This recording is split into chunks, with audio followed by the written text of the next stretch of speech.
for coming today. I hope this takes the full time, but if it's not, I apologize. It's the end of the day and you get to end early. So, my name is Katie Walton. I am a recent, transition to adult education director. It happened about 6 months ago. I was in a teacher for 6 years and then my boss got promoted and said, "You're up." And so now I'm a director. So welcome to Striking the Right Balance, Blending Traditional and Digital Resources. I don't know why that got left off, but it did. If you want to follow along, here is the QR code, or it's also in the Whova app, the slides I posted a little while ago. So, all right, little personal information. Like I said, I recently became the adult education director at River Valley Resources. We're in southern eastern Indiana, so a pretty rural area. I cover about 10 counties that stretch about a 5-hour span. So most of my time I'm driving and not using my phone while I drive. But it's a lot of just phone calls and all of that. So how many of you are teachers or direct teachers? Awesome. This session is aimed for you because that's what my passion is, adult education and teachers. How many are directors or awesome? Thank you. It's an important job we do and it's a hard job. So I have about 1,000 students we cover in the year and 45 classrooms and about 22 staff that I'm learning is the hardest part, dealing with staff. None of them are on this call, so I can say that because our program couldn't afford to send anybody but me. So I'm gathering all the information I can to share with them. But I'm also the president of the Indiana Adult Education Association right now, and we are hosting COABE next year. So I hope to see you all in Indianapolis and stop by our booth. It's 708 for the Indy race car. If you didn't get one yet, it's pretty cute. And some Albanese local gummy bears that we had. Just gummy bears, not fun gummies. So anyway, my contact information's on here. And I gave you a card if you like it. Just to give you a background, before adult education, I taught middle school for about 12 years, which is similar to adult education, just dealing more with parents.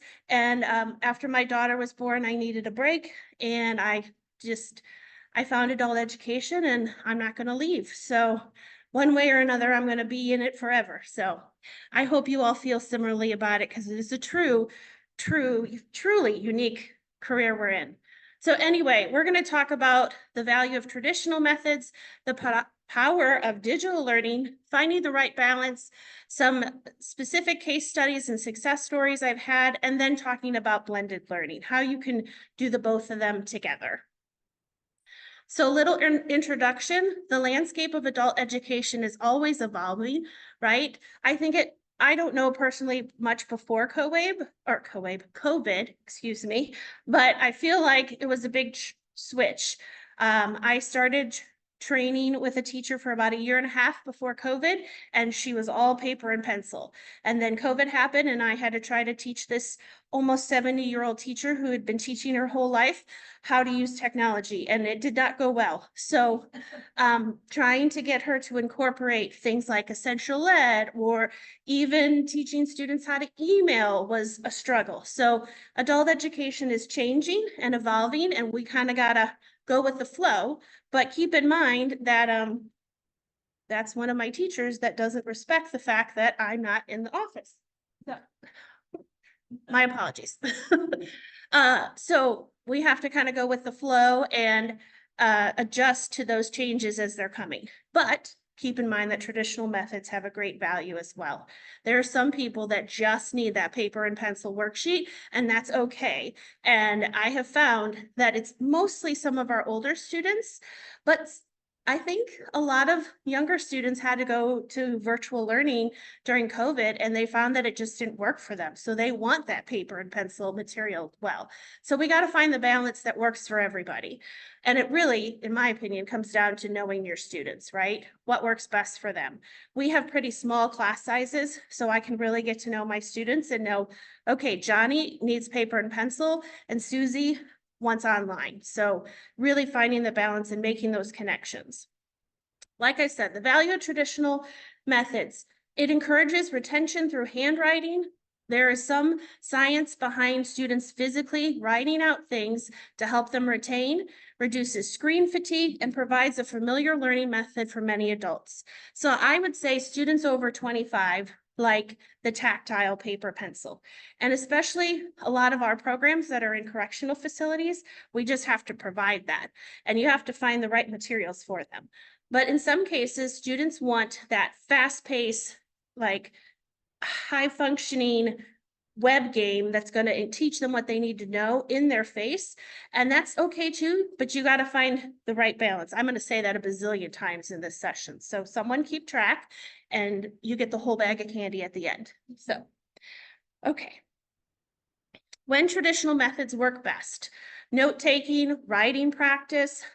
We have found that a lot of students like to write their HiSET essay out instead of typing it on the computer. Those red lines on the computer that says you spelled something wrong throws off the student. So if you have them practice the essay by actually writing it out and then doing the essay on paper and pencil, we have found has worked really well for our students.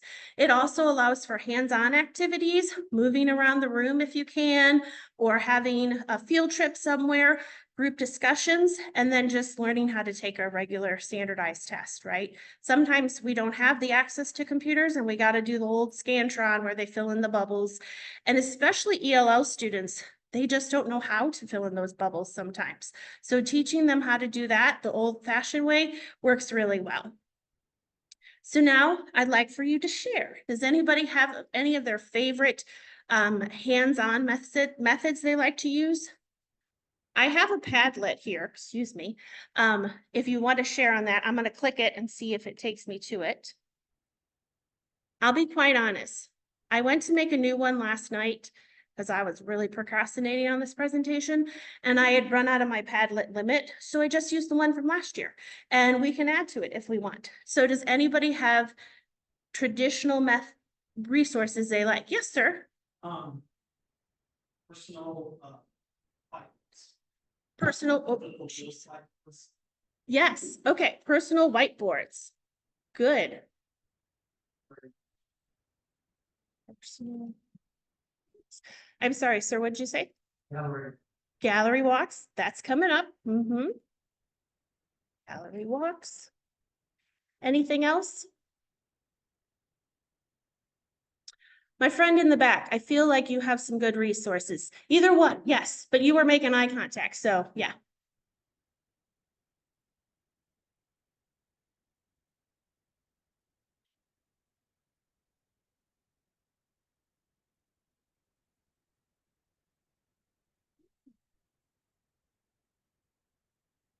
Oh, I love that. So you call it run and share? Okay, but I'm going to say this for the people that are listening online. It's where you put a sentence on the board and then someone comes up and reads it. And then they have to go back to their partner, dictate it to them, and they have to write it down until they get it right. I love that idea. I just recently had to start teaching ELL classes. And so that's a great idea. Okay, 4 corners. Ooh. Okay, all good examples. Any online? Okay, oh, yes, ma'am. Jigsaw? Ooh, explain that to me. Different piece of reading. Okay. And then we share what they learned and we ask. Oh, okay.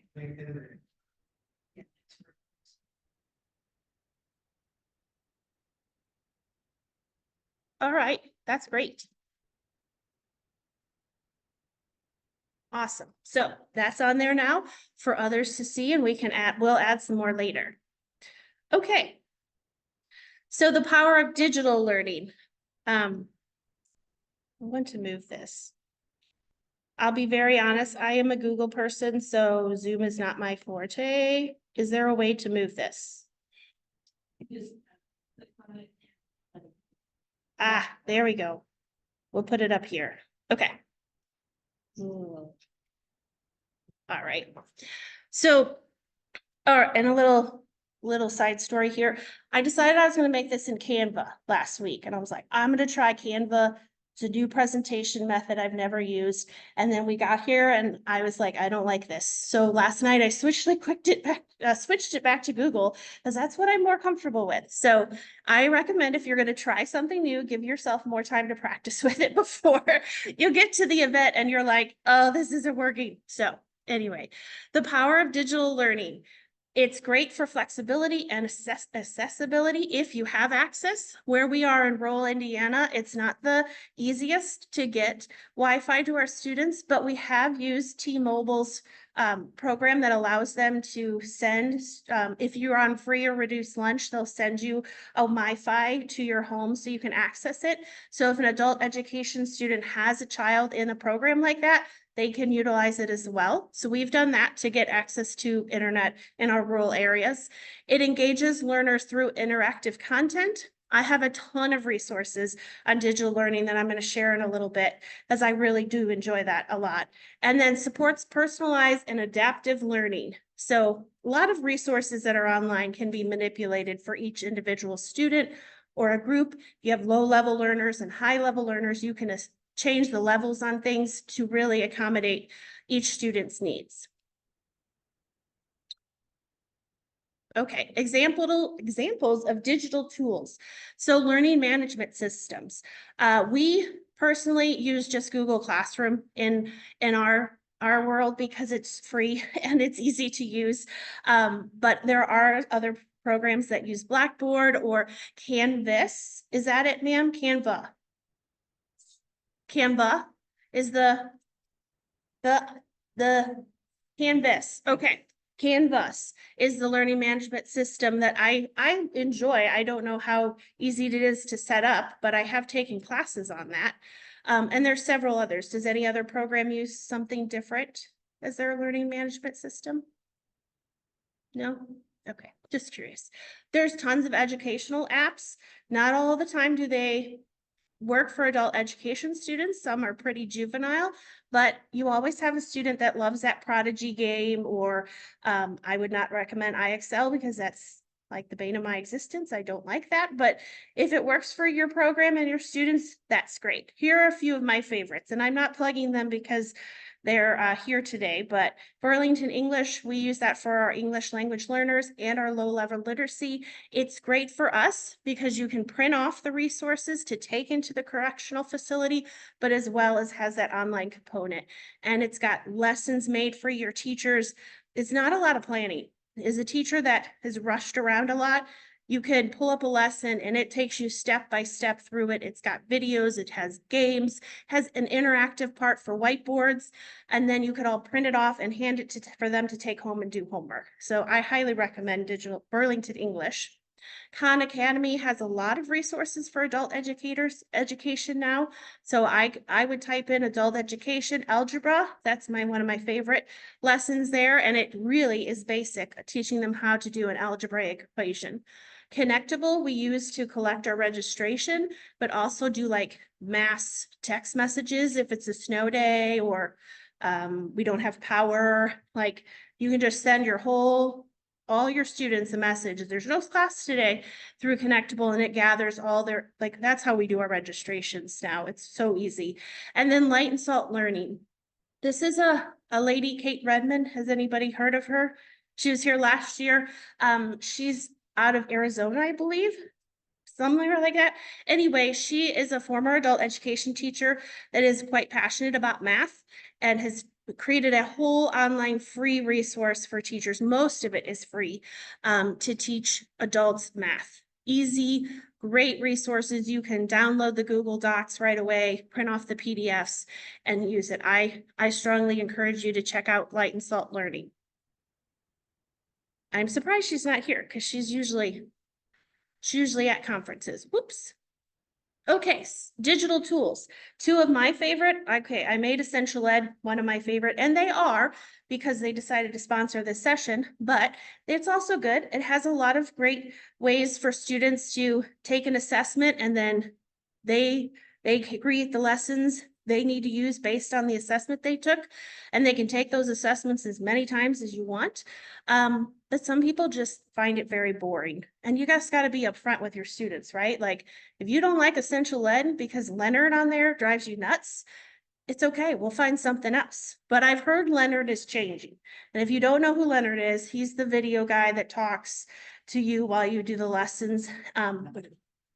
Whoa, what is his name? Dwayne? Oh,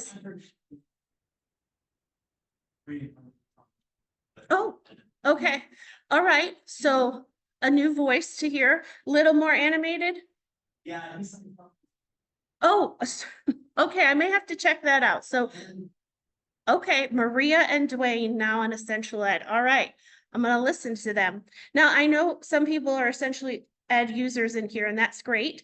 But are there other resources you like to use for your online students or with your students digitally? Newsella, yes. That's a good one. Oh, you know, I have always said Newsella, but I knew Newsella, yes. Because you could, do you have a paid version or free version? Okay, I still have the free version because I'm cheap, but the paid version, you get unlimited accesses to short readings or news topics that will create, it has a worksheet to go with it or online, and then it has a set of guided questions to go with it. Or you can have the free version, which I believe allows you to have 4 worksheets or 4 news articles a week, unless that's what it was last time I checked.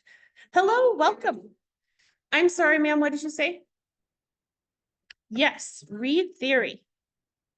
That's another one I enjoy too. It's very similar, pardon me, Quizlet? Quiz is like this? Something like that. There we go. Okay, that's is it similar to Quizlet or? Oh, has, okay. Pre-assessment tool. Okay, cool.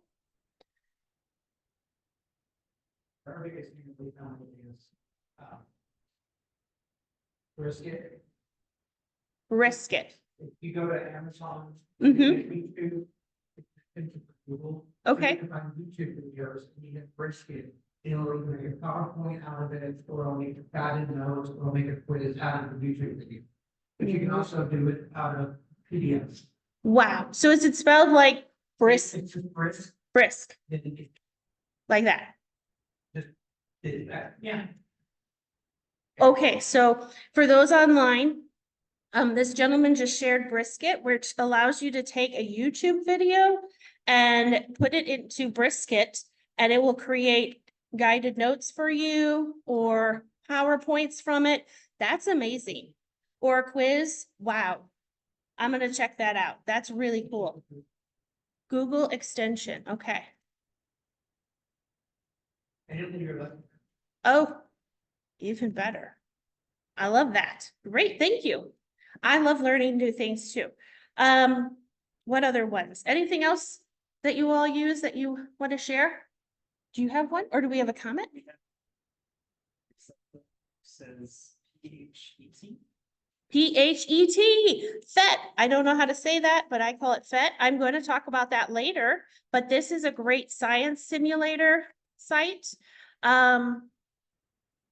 It's a university. I can't think of it. I want to say Georgia, but I could be totally wrong. Colorado, maybe. That has a lot of Colorado. Thank you. A lot of science simulations where it will show, has a little demonstration of density, and it shows you, like, if I'll show you in a few minutes, but if you put like a block of ice in water, what happens? If you put wood in water, what happens? But there's other ones too. So it's really hands-on, and you could create lessons on this, or just show, not a lot of us have labs to use to demonstrate things. So that site's great for that. Do you have another one, sir? CK12? Like that? What's that? It's just an online. They, they show videos. and Okay, Really good. okay, thank you. CK12. Awesome. Anybody have anything else? Okay. Well, we're gonna go back to our. Yeah, I will give you, it's on the Huva website is the slides, but I'll give you the QR code later too, okay? Thank you. Would you like some candy? I have some candy. If you need to pick me up, help yourself.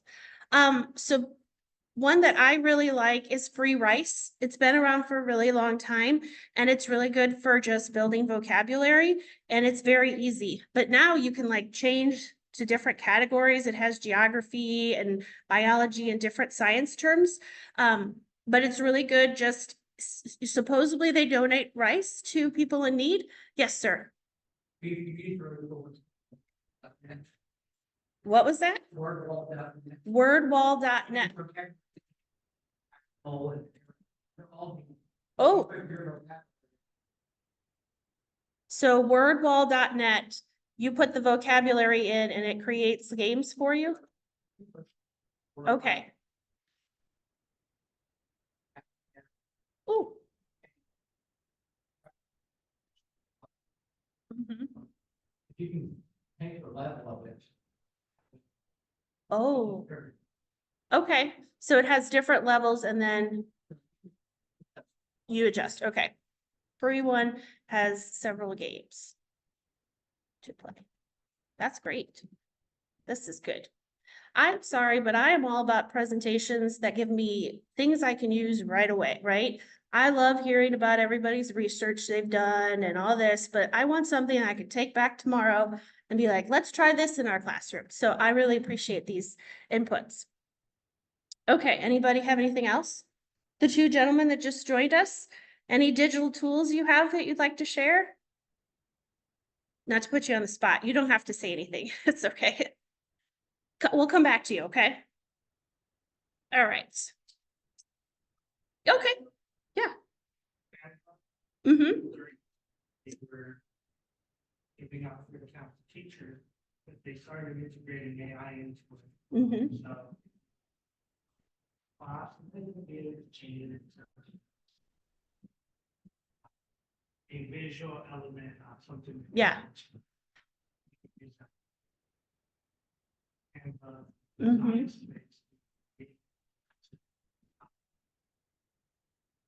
Yes, and I believe you do. You can put like, I need a photosynthesis diagram and it will come up with something for you. So that's a good one. And I love the free aspect.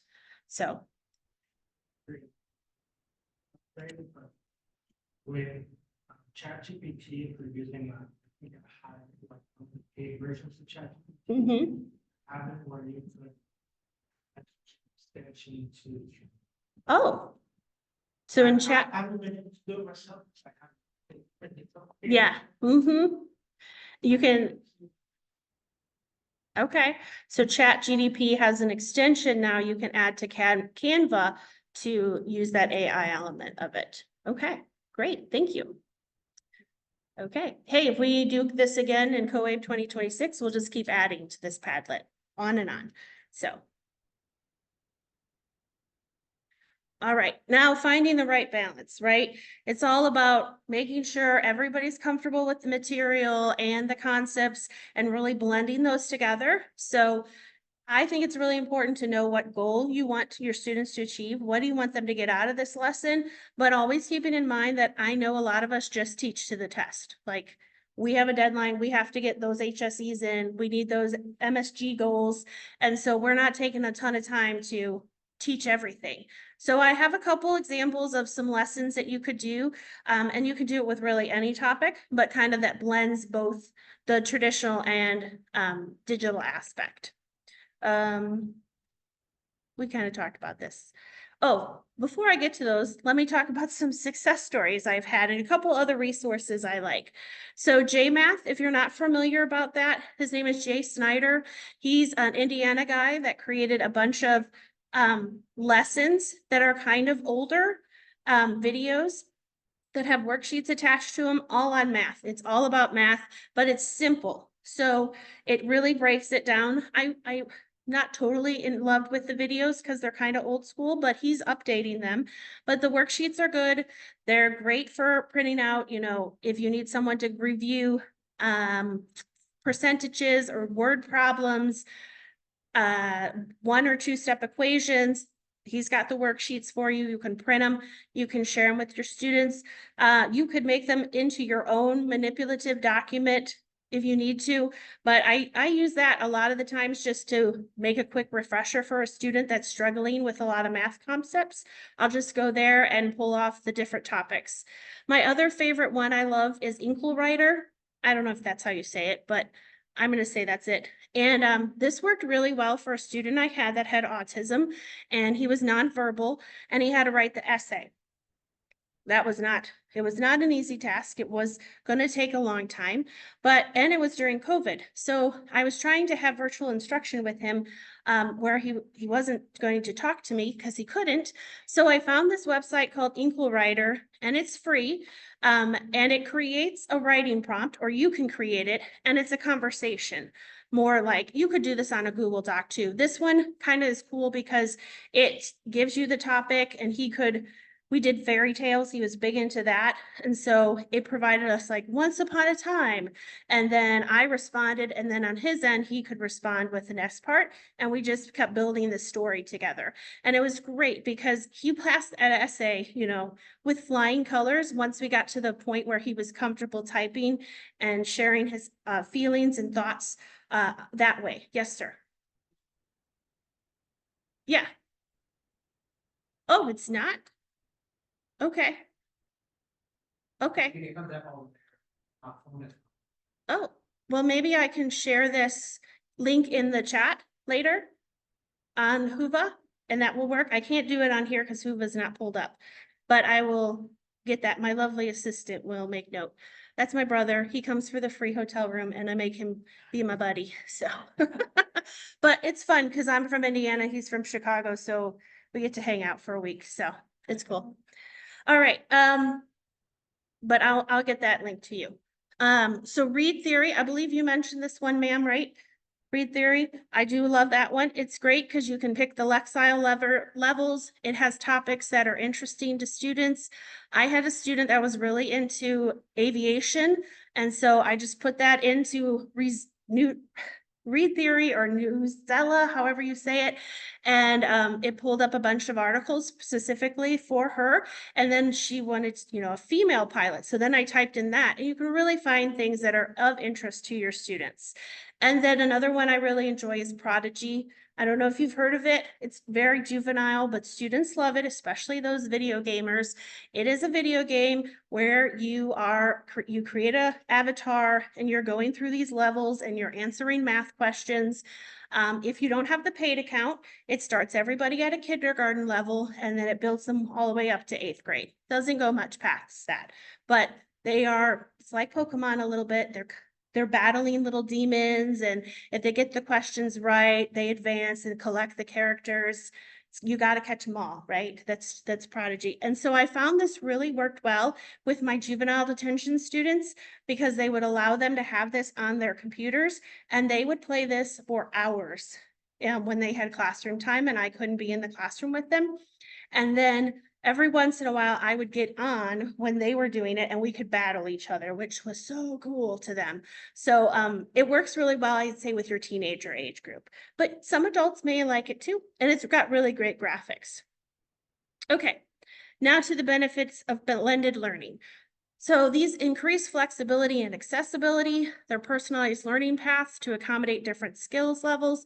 We know we have students that have all different types of learning and different learning styles. So this really allows us to create lessons that are for them and can help them learn in a way that they want to learn, because traditional methods didn't work for them. So this is a way to show them that they can learn and it can be fun.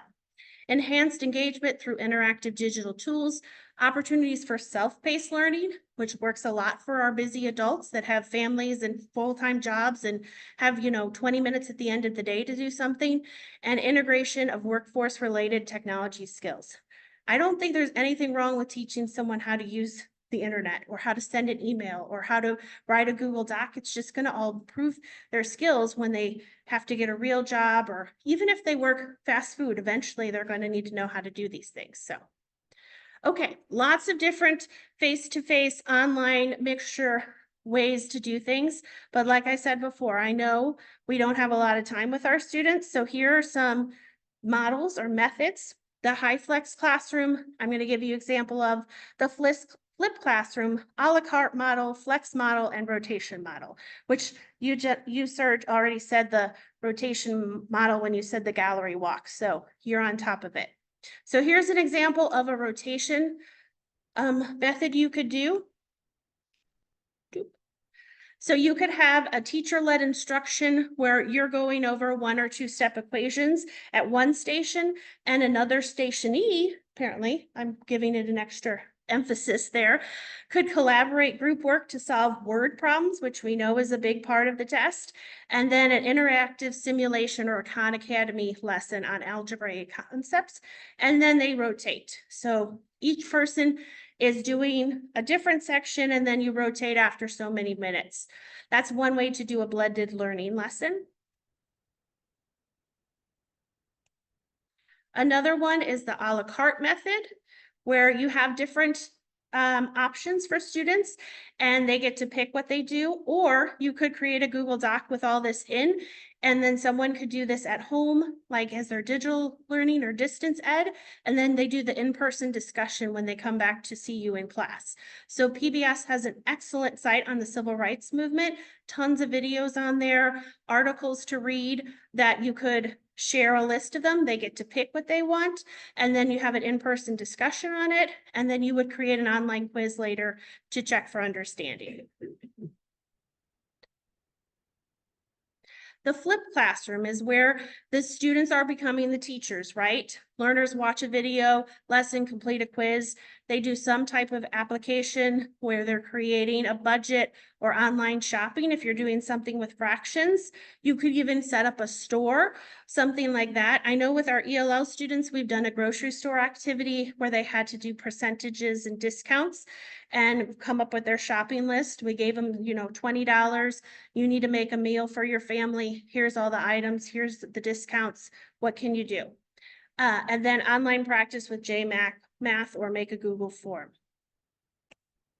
The HyFlex model for the scientific method, use the PhET site. Well, since someone mentioned it, I'm going to show you it if this works. So it's all little simulations. And I've used the density one before. So let's see if that one's right here.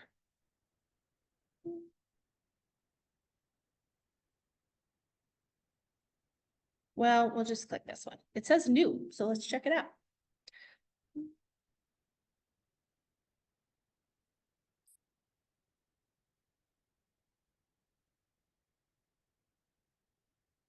Oh, sorry.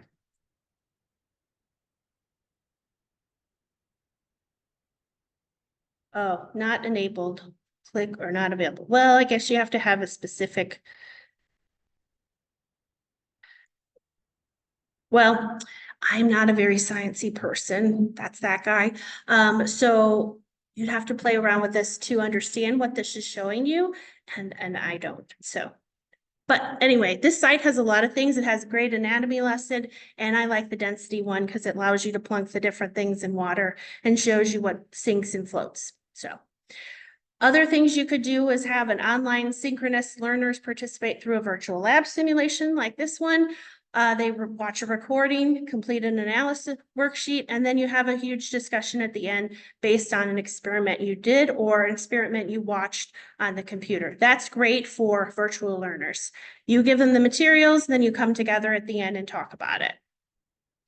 Okay, like I said, this was going to be short and sweet. Conclusion, it's all about finding the right balance to enhance your learners and their success. There's lots of different methods, but it's really about tailoring them to the needs of your learners.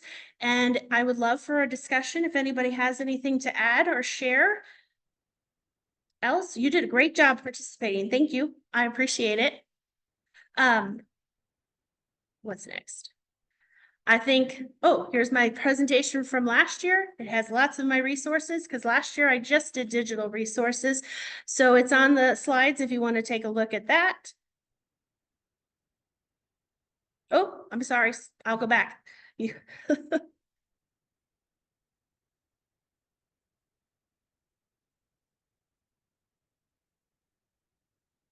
All right. And I'm gonna plug CoAbe next year at Indy, the crossroads of adult education. We're gonna try to do something at the racetrack, so hopefully it'll be fun and we can get that out there. Maybe someone will be driving a race car. I don't know. Maybe we'll get Sharon to drive a race car. That would be funny. And then lastly, I'd love for some feedback. So if you don't mind taking my survey, that would be great. And if you have any questions or want to talk, I'm here till 5. So, but thank you for attending and have a great rest of your conference. Thank you.